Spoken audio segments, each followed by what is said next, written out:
Ketapang. Mana? Ada ketapang. A'udzubillahi minasyaitonirrajim. Bismillahirrahmanirrahim. Assalamualaikum warahmatullahi wabarakatuh. Waalaikumsalam. Alhamdulillahirabbil alamin. Alhamdulillahilladzi bi ni'matihi tatimmus shalihat.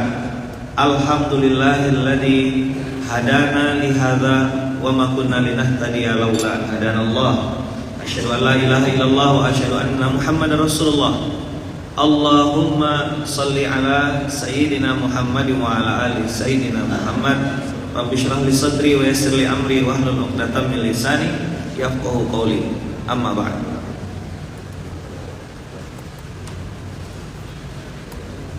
Yang saya hormati ayah bunda, bang kakak, seluruh orang-orang baik yang hadir di Masjid Al-Fitrah Aceh, Ketapang. Ketapang itu nama daerah juga di Pontianak. Satu kabupaten namanya Kabupaten Ketapang. Satu daerah di Pontianak. Saya senang sekali tadi dengarkan sholawat. Sesudah sholat, apa tadi? Saya lupa nadanya. Seperti gimana? Coba diulang.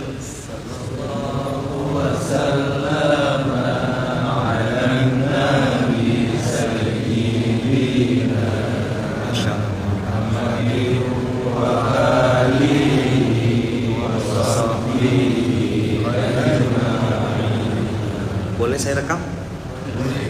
Biar jadi cerita seluruh Indonesia. Coba 1, 2, 3 usah yang bibir.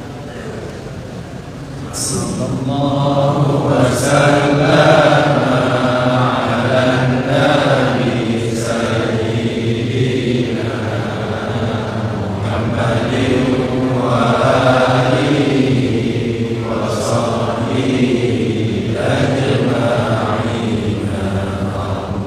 Sallallahu wasallam ala nabi sayyidina Muhammadin wa alihi wa sahbihi ajma'in.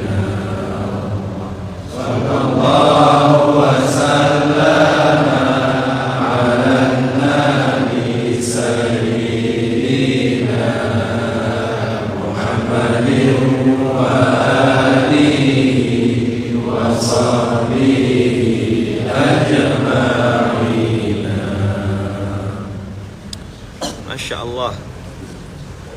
Allahumma salli ala sayyidina Muhammad wa ala ali sayyidina Muhammad.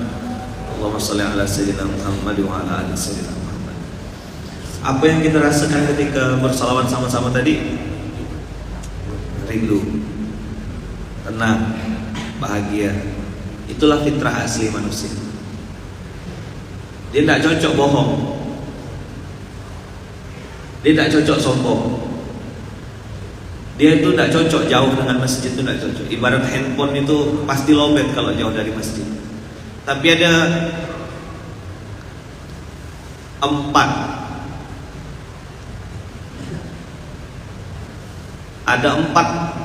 penghalang orang itu yang membuat dia berubah fitrahnya.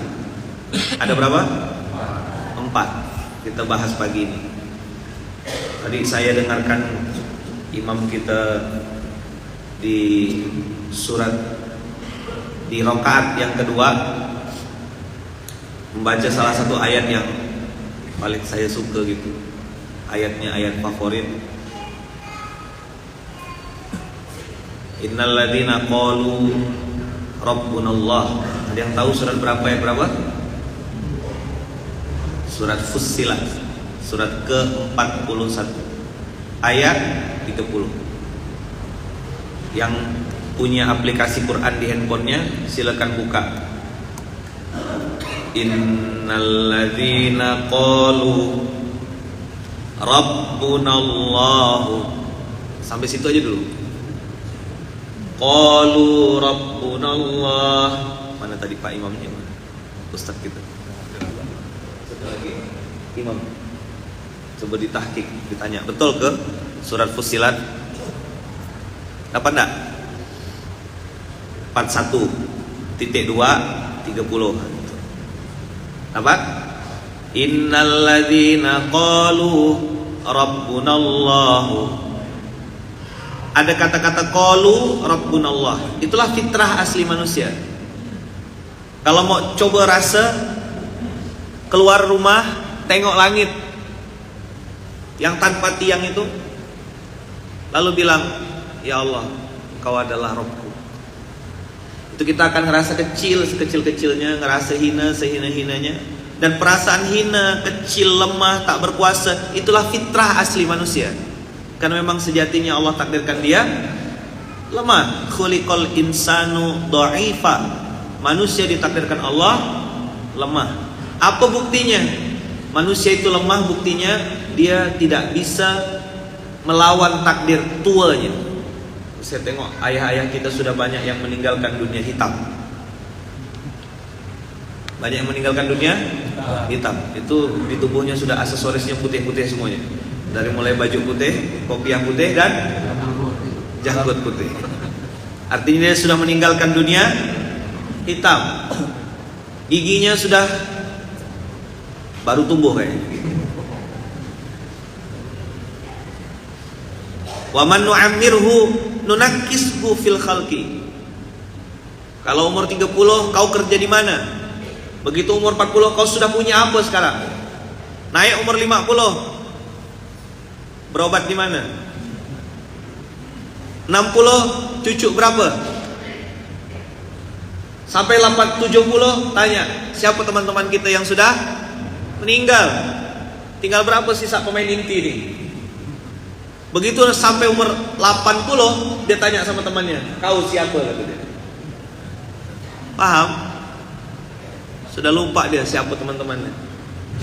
Wa man nu'ammirhu, siapa yang kami panjangkan umurnya, kata Allah, nunakkishu fil khalqi, kami kurangi kejadiannya. Mata mulai permisi, telinga sudah mulai tidak dengar. Tapi kalau untuk duit 100.000 dengan 50.000, insya Allah masih bisa bedakan ya. Ibu bisa bedakan, Bu? Bisa. Saya sebelum nikah saya kira perempuan itu suka sama duit. Sebelum saya nikah 2007, 2008 gitu. Setelah saya menikah 2009, ternyata benar mereka suka sama duit. Makanya suami-suami yang baik itu sedikit bicara, banyak transfernya. Cakep. Itu adalah tausiah yang paling dia suka.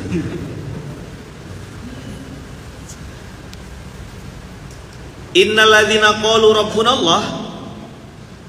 Semua orang itu punya fitrah asli, yaitu sebagai abdun. Apa bukti dia lemah? Khuliqal insanu dha'ifa. Dia tidak bisa mindahkan.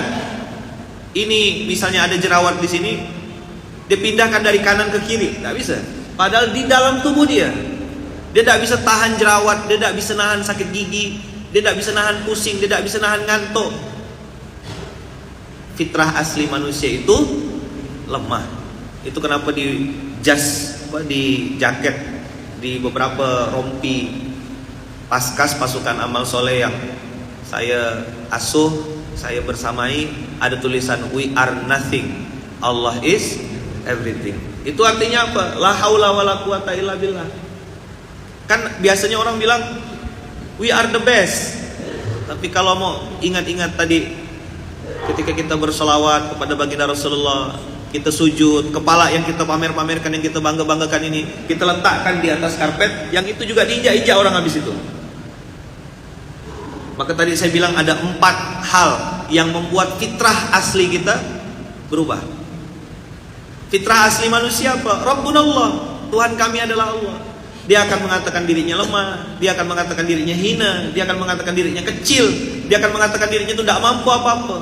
Apa buktinya kita lemah? Banyak sekali kejadian dalam kehidupan kita yang tidak sesuai dengan maunya kita. Betul enggak? Ayah bunda pengennya terus muda, tapi umur tidak bisa bohong. Ayah muda pengen terus di usia yang 27 tahun atau 28 tahun, tapi waktu terus berjalan. Awalnya punya anak, rasanya baru gendong anak, sekarang sudah gendong cucu. Waktu begitu cepat berjalan. Banyak orang pengen menahan kematian, tapi malaikat maut tidak bisa disogok. Betul tidak? Ada yang bisa nyogok malaikat maut? Punya orang dalam. Kalau bandara bisa kita tahan pesawatnya, tapi kematian sampai masanya tak bisa. La yastaqdimuna sa'atan wa la yastakhirun. Tak bisa dimajukan, tak bisa pula dimundurkan. Fitrah asli manusia adalah lemah. Fitrah asli manusia pelit. Biar silaturahim tak putus, pinjam dulu 100. Suka minjam, tidak suka kembalikan. Bisa yang meminjamkan duit seperti ngemis-ngemis pula sama yang meminjam.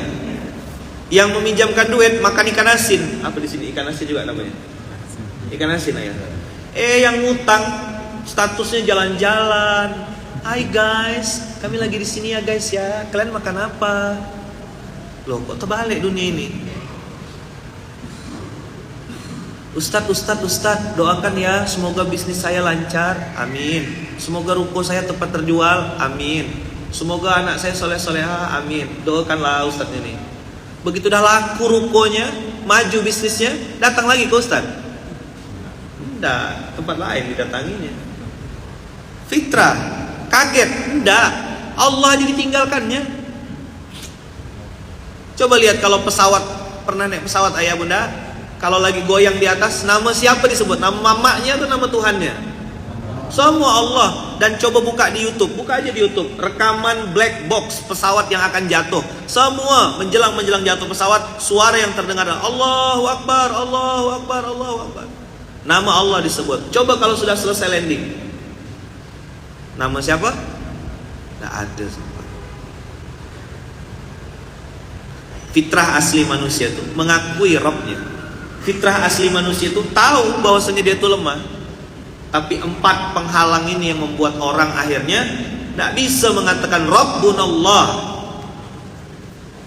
Apa 4 penghalang ini?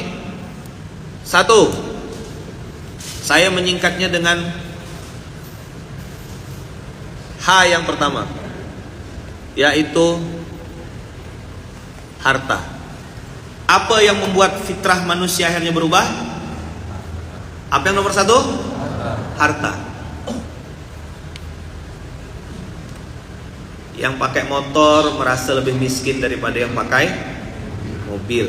Yang pakai mobil merasa lebih miskin daripada yang pakai pesawat. Yang pakai pesawat merasa lebih miskin daripada yang pakai jet pribadi. Duduk ekonomi atau bisnis terasa beda. Padahal sampai di titiknya semua itu sama aja.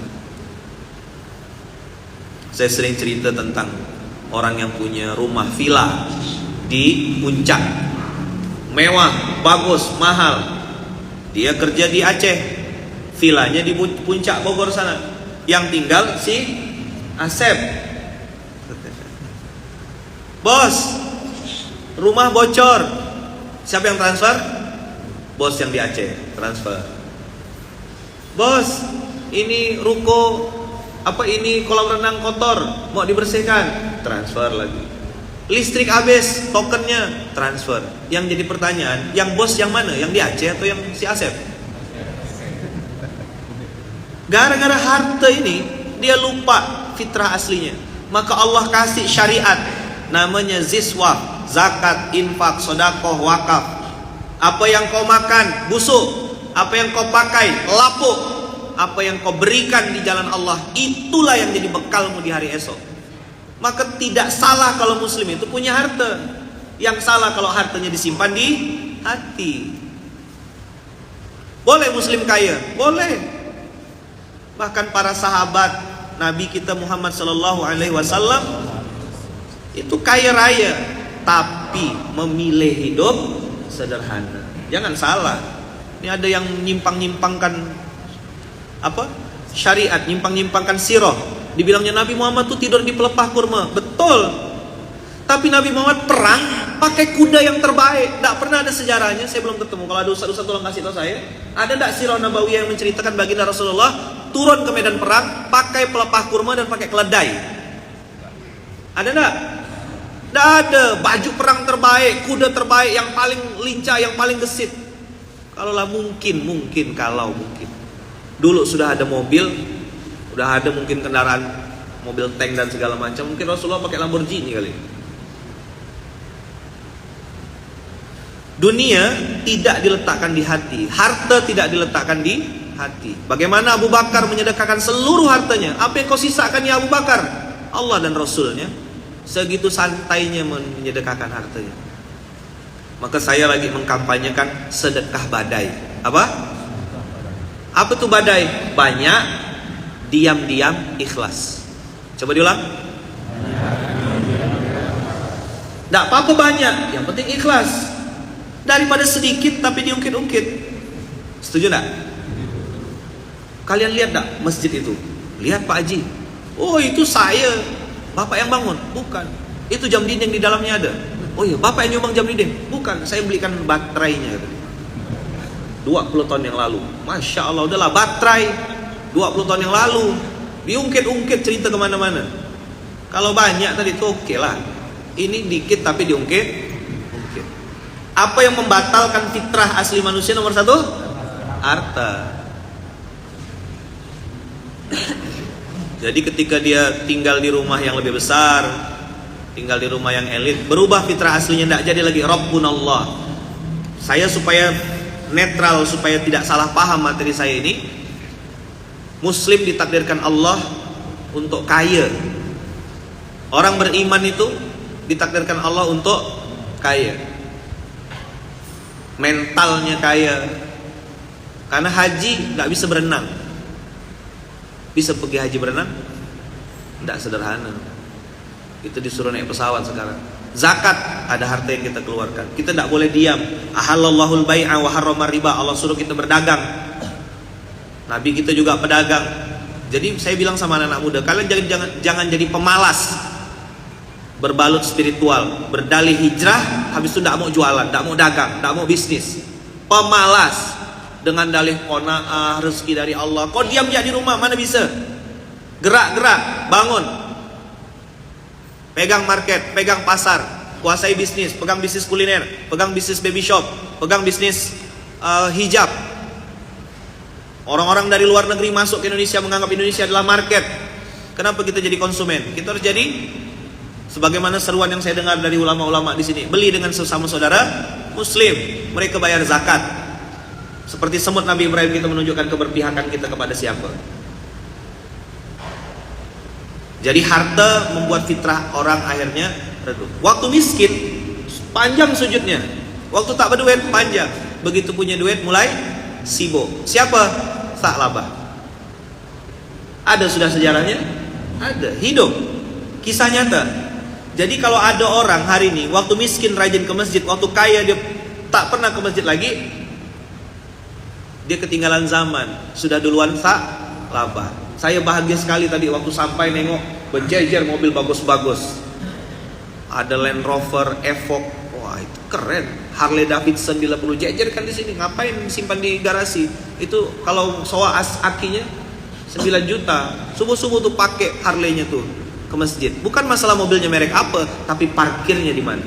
Setuju nggak kira-kira?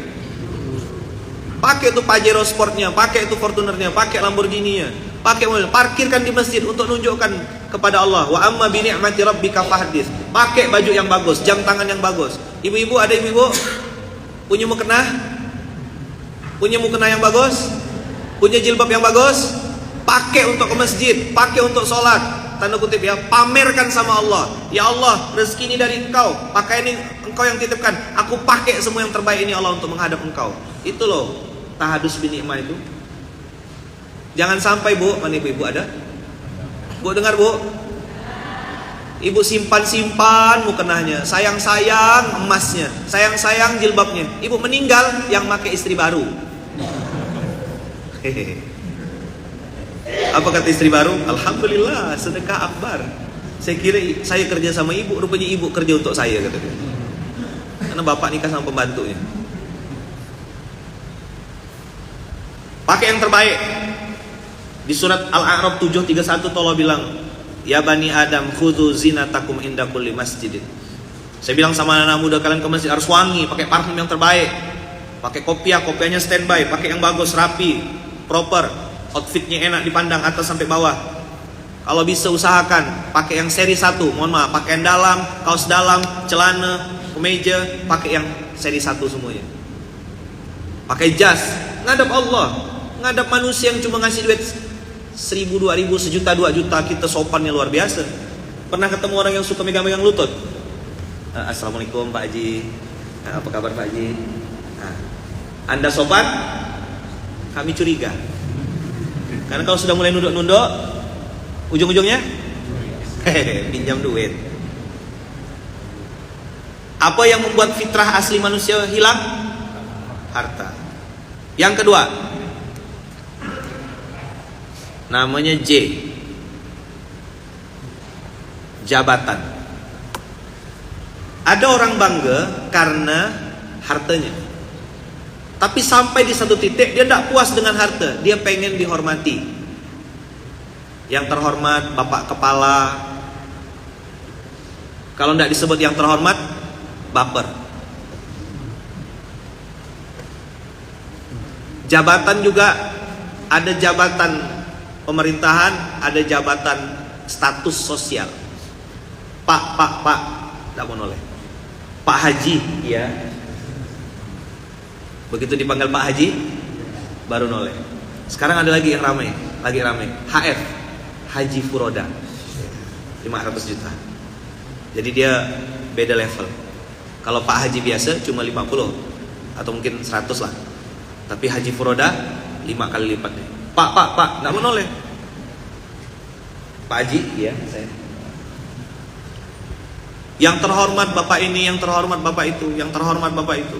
Dia minta dihormati, minta dihargai. Hargain dong saya, hargain saya. Coba kalau berani anak muda jawab, berapa harganya Pak? Apa yang membuat fitrah asli manusia rubuh? Jabatan. Ada orang yang sudah pernah menjabat di dunia ini dan sombong? Ada, namanya Fir'aun. Fir'aun itu julukan, nama aslinya Ramses. Ada asistennya, gini, skill pas-pasan, bisa dekat sama atasan. Coba, skillnya pas-pasan, bisa dekat sama atasan, menjilat solusinya. Apa?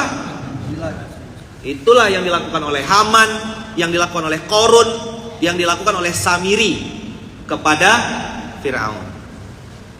Ramses tadi itu, gimana? Skill pas-pasan, bisa dekat sama atasan, menjilat solusinya. Apa? Dia lupa pimpinannya itu manusia, bukan es krim. Bisa dipahami kira-kira materi saya ini?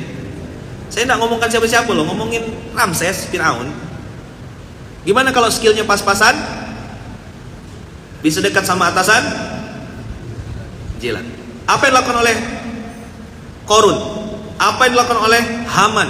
Apa yang dilakukan oleh Samiri? Itu 4 bandit di zaman Nabi Musa. Namanya Firhakos. Fir'aun, Haman, Korun, Samiri. Apa singkatannya? Firhakos. Apa Fir'aun. Samiri. Jadi yang kedua yang bikin orang tuh hilang fitrahnya adalah jabatan. Waktu dia menjabat, pulpennya laku. Maka ayah saya almarhum bilang begini, kalau ada seorang yang dikasih amanah Allah menjadi seorang pemimpin, dikasih jabatan sama Allah, maka rugi kalau dia tidak masuk surga. Saya tanya, ngapa gitu? Ya, karena dia punya pulpen. Pulpen saya hanya bisa untuk nyoret-nyoret ipat ini aja. Tapi kalau ada ayahanda saya yang ditakdirkan Allah jadi wali kota, jadi kepala dinas, pulpennya itu berkuasa. Pulpennya itu yang bisa bikin dia masuk surga. Jadi amalan pemimpin itu bukan puasa, bukan zakat, bukan sholat duha, bukan rajin baca Quran. Itu amalan orang Islam. Amalan pemimpin adalah tanda tangan, bikin kebijakan, bikin himbauan. Saya serukan kepada seluruh muslimin muslimat di instansi yang saya pimpin, sholatlah tepat waktu karena itu salah satu hal yang dicintai Allah. Himbauan, bikin tanda tangan. Business owner, tutup tokomu waktu azan berkumandang. Berani tak? Kau business ownernya, engkau sebagai pemilik bisnis nanti dihisap di hari kiamat sama Allah. Harta halalmu dihisap, harta harammu diazab. Clear? Diazab enggak kalau haram? Kalau halal dihisap, ditanya dapat dari mana, dibelanjakan untuk apa? Jawab pertanyaan saya. Allah tahu enggak kalau kita tak punya duit tapi pengen bersedekah? Allah tahu enggak? Allah tahu enggak kalau kita tuh punya banyak sertifikat, punya banyak tanah, punya uang saldo di miliar-miliar di rekening, tapi pura-pura tak punya duit? Nah.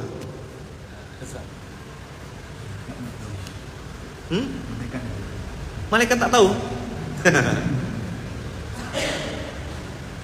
Jadi Allah punya sejuta cara untuk merampoknya. Ditipu sama partner lah, ditipu supplier lah, dimakan tikus lah duitnya, dilarikan sama pembantu. Ada cerita seorang ibu-ibu, saya tidak ceritakan di mana tempatnya, ini kisah nyata. Punya pembantu rajin, saking baiknya pembantu ini rajin, kalau beres-beres rumah tuh luar biasa semangat. Orang baru, ibu ini mau pergi ke Jakarta, dititipkanlah kunci rumah plus kunci kamar.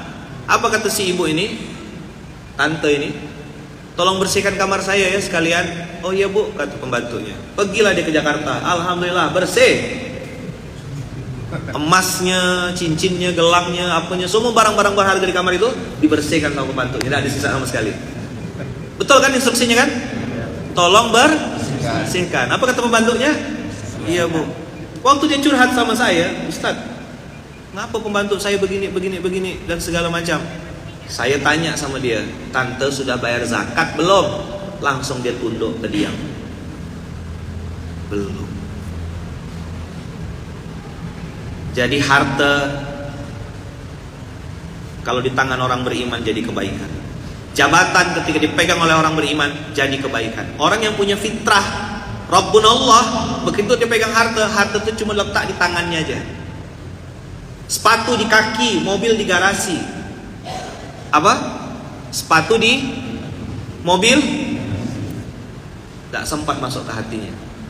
Waktu saya lagi ngerasa sedih, saya sempat tanya sama guru saya, guru, kasih saya kalimat yang bikin saya senang, yang bikin saya semangat lagi. Beliau bilang, besar-besarkan Allah di hatimu agar kecil dunia di kelopak matamu. Apa kalimat dari guru saya? Beliau bilang apa? Besar-besarkan, 2 kali ngomongnya. Besar-besarkanlah Allah di hatimu agar dunia kecil di pelupuk matamu. Kecil aja dunia ini.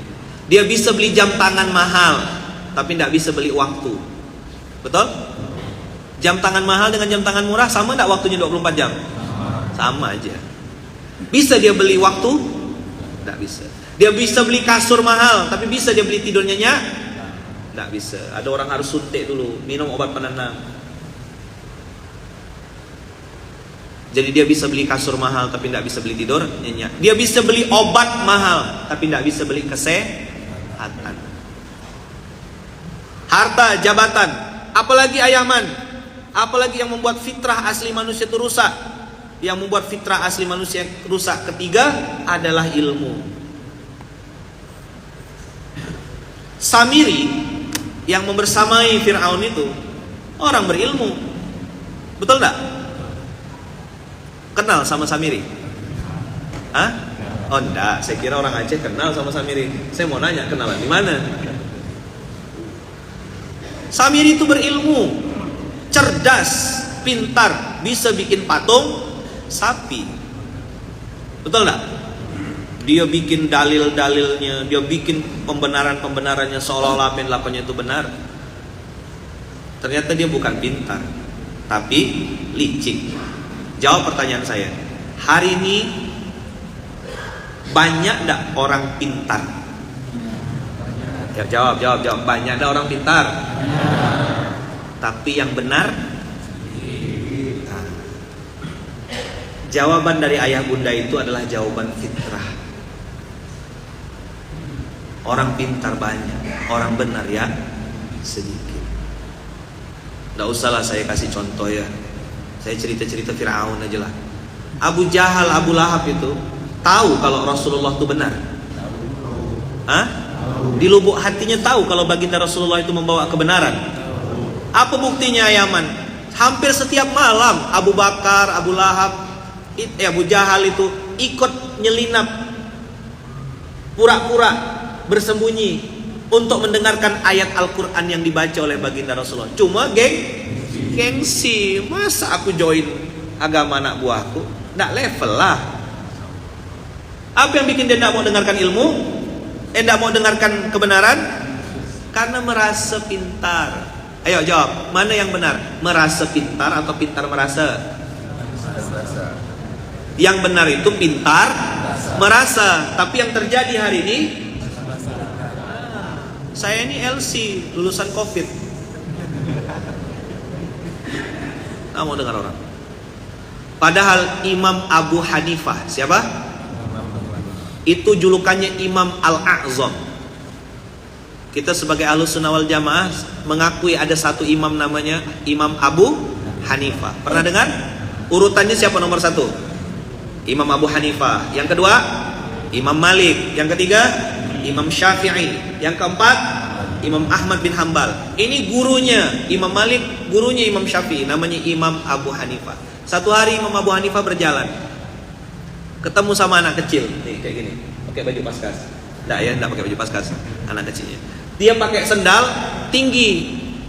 Terus Imam Abu Hanifah bilang, "Hai anakku, ya fulan, ya gulam, wahai anakku, hati-hati dengan sendal atau sepatu yang kau gunakan.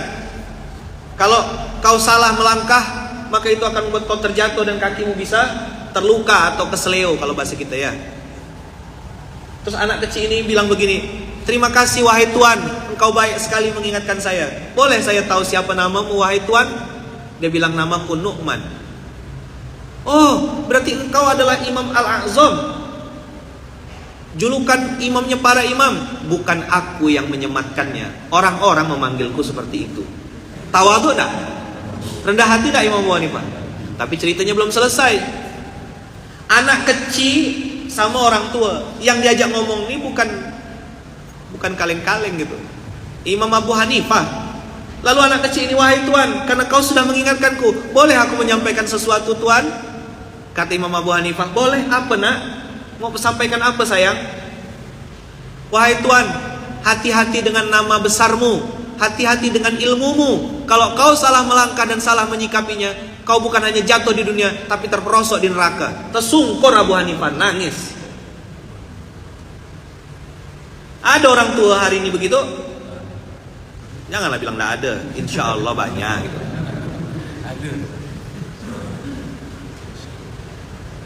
"Pak Imam, mohon maaf tadi bacaannya ada salah. Siapa Anda? Anda masih belum lahir, saya sudah jadi imam di sini." Gitu kira-kira jawabannya. Apa? Di mana itu? Di Samudra Atlantik. Di mana kejadian itu? Mana ada di sini? Di Aceh. Bagus semuanya orang-orang ini. Betul tak? Tidak ada kan yang tua-tua sombong gitu? Tidak ada kan? Yang sudah sebentar lagi sakratul maut tuh. Ya, tidak ada kan yang orang tua sombong kan? Allah benci sama anak muda yang sombong, tapi Allah lebih benci sama orang tua yang sombong. Allah benci sama orang pintar yang sombong, tapi Allah lebih benci sama orang yang bodoh dan sombong. Kalau saya nyebutnya SMS, sudah miskin sombong. Kalau ganteng sombong tuh masih ada lah dikit-dikit, tapi jelek sombong tuh ya Allah, neraka bulan-bulan. Nauzubillah min dzalik. Astagfirullahaladzim. Jadi ada enggak orang tua yang sombong tuh? Bingung jawabnya. Kayak mana jawabnya kami nih? Imam Abu Hanifah tadi tersungkur. Yang ngasih nasihat dia siapa? Anak kecil. Maka ada pepatah dulu waktu saya di Gontor, "Unzur ma qala wala tanzur man qala." Lihatlah apa yang disampaikan, bukan siapa yang menyampaikan. Al-alimu kabirun wa in kana hadatsan. Begitu pepatah Arabnya. Orang yang berilmu itu besar dia walaupun umurnya masih muda. Wal jahilu saghirun wa in kana syaikhon. Orang bodoh tak berilmu itu kecil dia walaupun umurnya sudah tua. Semoga kita tidak termasuk botuna. Apa ya Bunda? Botuna, bocah tua nakal. Apa botuna? Bocah tua nakal, badan dah bergegar masih tak mau ke masjid. Sekalinya ke masjid depan imam. Tahu? Tahu enggak? Bang, ke masjid bang, ayo bang. Dia bilang nanti dulu, salam sama malaikat ya. Yang datang malaikat maut. Langsung depan imam kawan. Enggak pernah ke masjid, sekali ke masjid depan imam. Offside. Salah gitu lagi kira-kira. Yang keempat terakhir penutup, karena hari ini pada pergi kerja. Yang penutup terakhir, harta sudah, jabatan sudah, ilmu sudah. Ini yang paling disuka sama iblis. Apa yang keempat Ayahman? Orang sombong, lupa fitrah gara-gara harta, lupa fitrah gara-gara jabatan, lupa fitrah asli gara-gara ilmu. Yang keempat yang membuat orang lupa fitrah, yang ini juga sangat berbahaya dan harus kita sama-sama waspadai. Usikum wa iyaya nafsi bitaqwallah. Apa yang keempat Ayahman? Amal soleh. Lewat tadi kotak amal, saya nengok pakai aluminium, bukan kaleng-kaleng tuh, aluminium yang lewat. Masukkan duit kita 2.000, ngintip kita, oh 2.000. Kita masukkan duit yang warna merah. Orang di sini pelit semuanya, cuma aku yang warna merah. Hangus atau akulah yang paling sunnah, yang lain mubah, pergi makruh, ya. Akulah yang paling ahlus sunnah wal jamaah, habis. Kok senyum-senyum nih kayak paham aja yang saya ngomongkan apa ini? Hah? Mulai paham ya? Dah, saya tak bahas panjang. Kita sanger. Apa sanger? Sama-sama ngerti. Kopi sanger ya. Ada kopi sanger katanya di sini. Apa sanger? Sama-sama ngerti. Duet pas-pasan, tapi pengen minum kopi susu. Nah, sanger lah bang, kasih dikit aja. Kalau di Pontianak kami nyebutnya kopi pancong. Harga satu kopi 4.000, karena tak berduit, kopinya dipancong setengah aja. Bayar 2.000 dapat kopi setengah. Jadi kalau di Pontianak namanya kopi pancong, di Aceh namanya kopi sanger. Apa sanger? Nah, dah. Untuk poin yang keempat saya tidak bahas detail. Sanger aja lah. Sama-sama hangus amal soleh gara-gara merasa lebih soleh. Passwordnya sama dengan iblis. Ayo ikut saya. Ana khairun minhu. 7:12 Al-A'raf ayat 12. Itulah passwordnya iblis yang disebutkan berapa lama, berapa tahun yang lalu, pada saat Adam diciptakan Allah. Lalu Adam diperintahkan Allah, hai para malaikat dan para makhluk-makhlukku, sujudlah engkau kepada Adam. Apa kata iblis? Tidak mau. Mungkin kalau dia bisa bergurau, dia bilang bercanda gitu ya. Dia udah siap-siap mau jadi pemimpin. Kana minal jinni, dia kelompok jin. Fafasaqu an amri rabbi.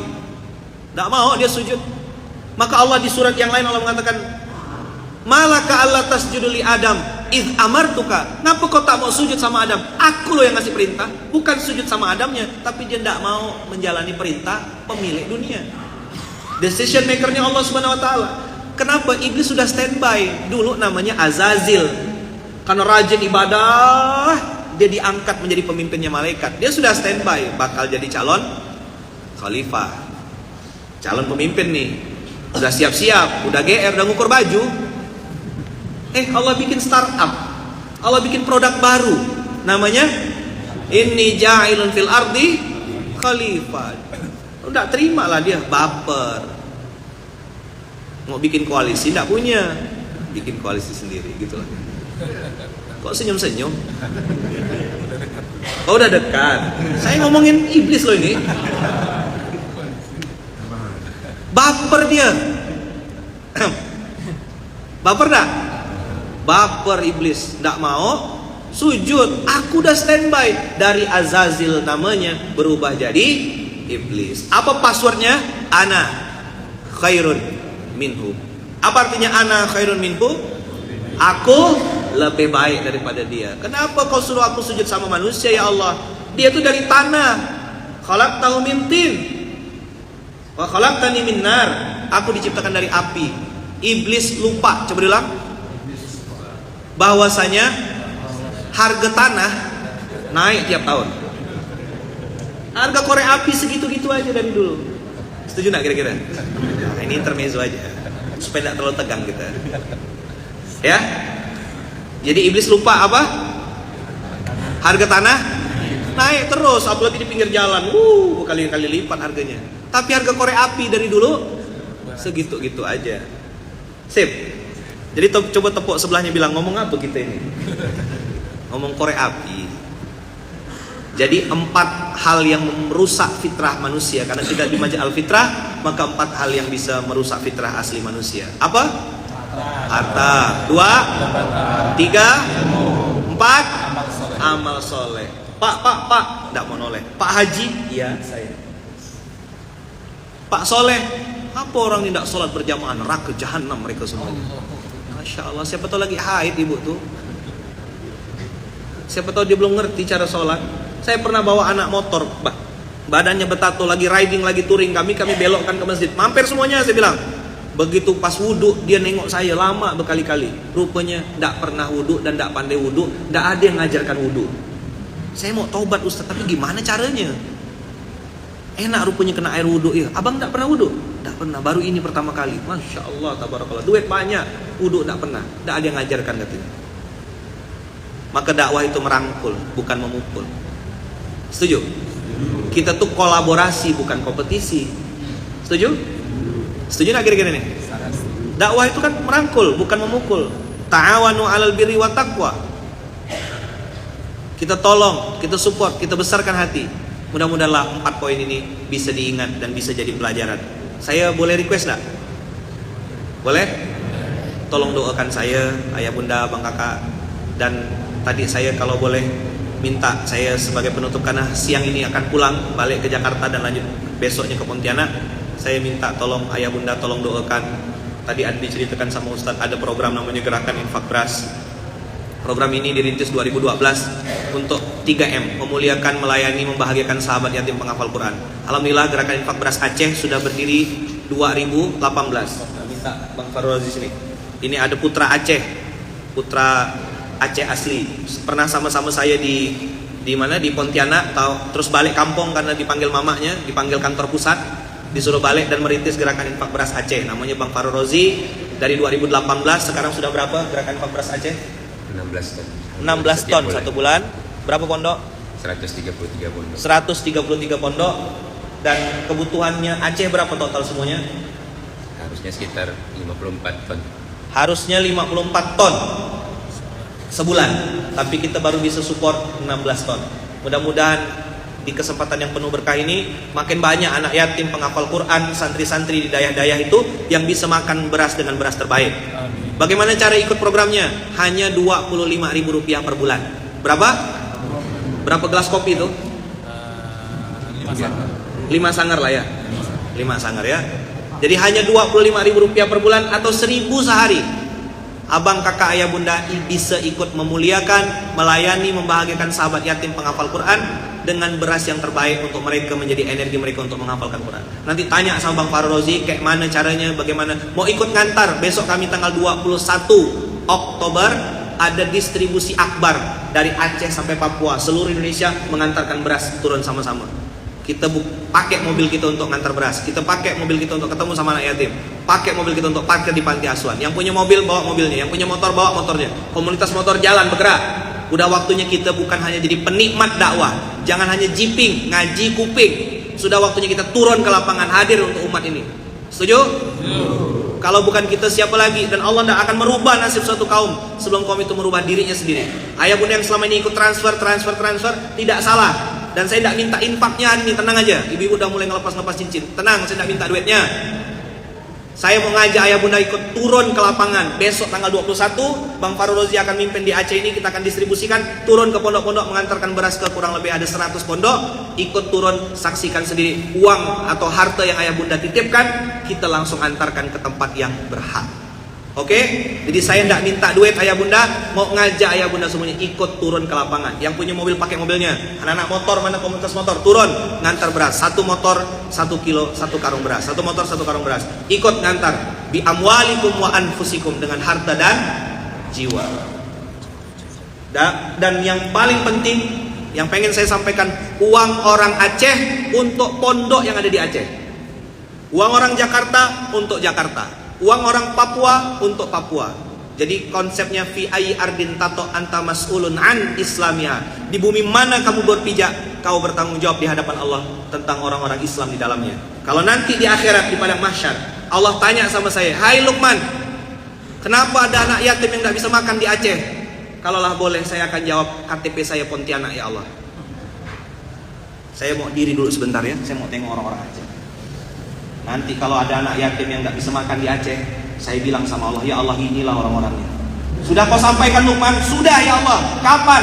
Tanggal 17 Oktober 2023. Di mana kau sampaikan? Di Masjid Al-Fitrah. Sudah kau kasih tahu mereka? Sudah. Ada namanya gerakan infak beras? Ada ya Allah. Nah, tinggal hidayah milik Allah. Telinganya dengar, mudah-mudahan saya cuma ngasih tahu dia, tidak nakut-nakutkan. Apa? Sip? Sudah dengar? Ada gerakan infak beras Aceh? Uang orang Aceh untuk mana? Untuk Aceh. Jadi kalau ada anak yatim nggak bisa makan di Aceh,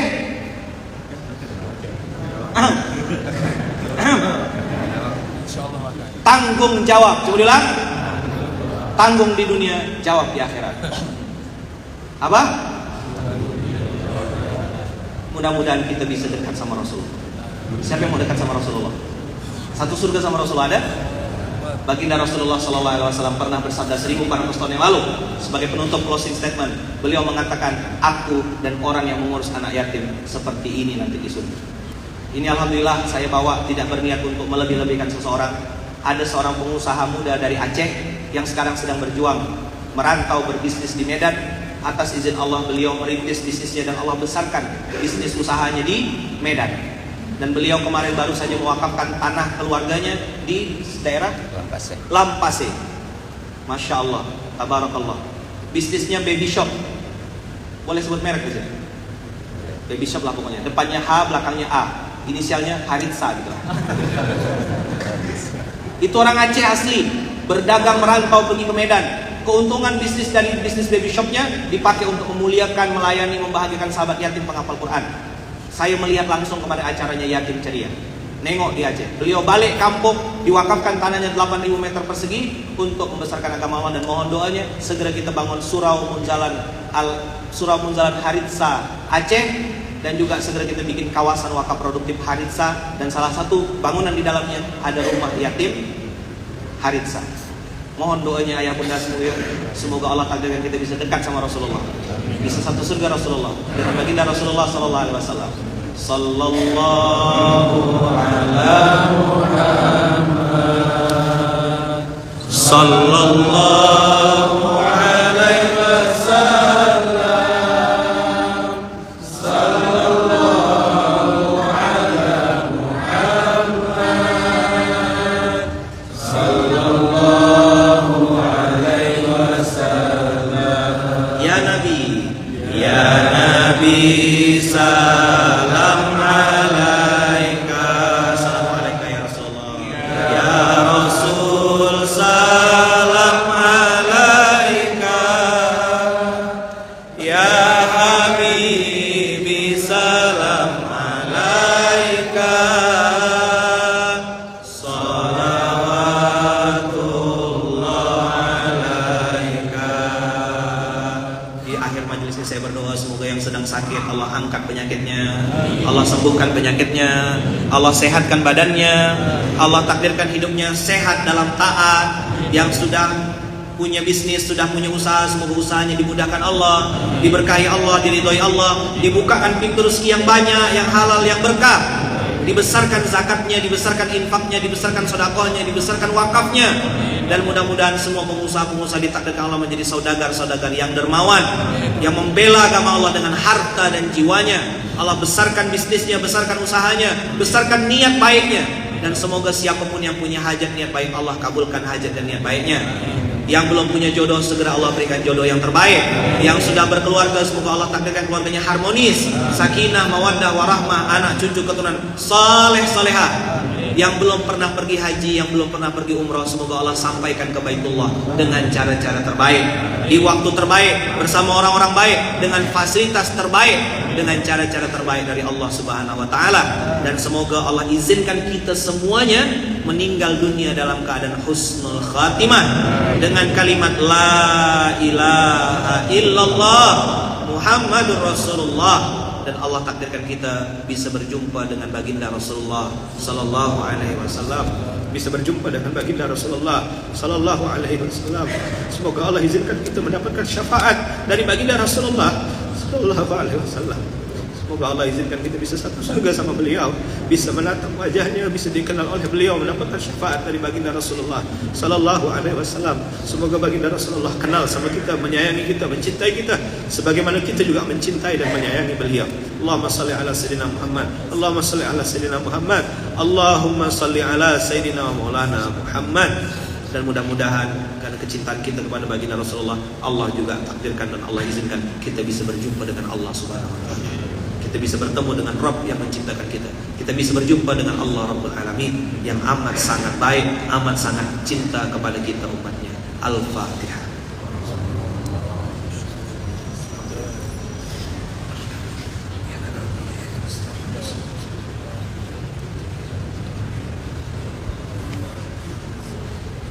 Amin. Amin. Allahumma amin. Subhanakallahumma wa bihamdika asyhadu an la ilaha illa anta astaghfiruka wa atubu ilaik. Terima kasih atas segala perhatian. Mohon maaf atas segala kekurangan. Usikum wa iya nafsi bittaqwallah. Kita tutup dengan doa yang diajarkan baginda Rasulullah. Bismillahi tawakkalna 'alallahi la haula wala quwata illa billahil aliyyil azim. Terima kasih banyak ayah bunda. Barakallahu fikum. Burung puyuh, burung cendrawasih. Thank you dan terima kasih. Assalamualaikum warahmatullahi wabarakatuh.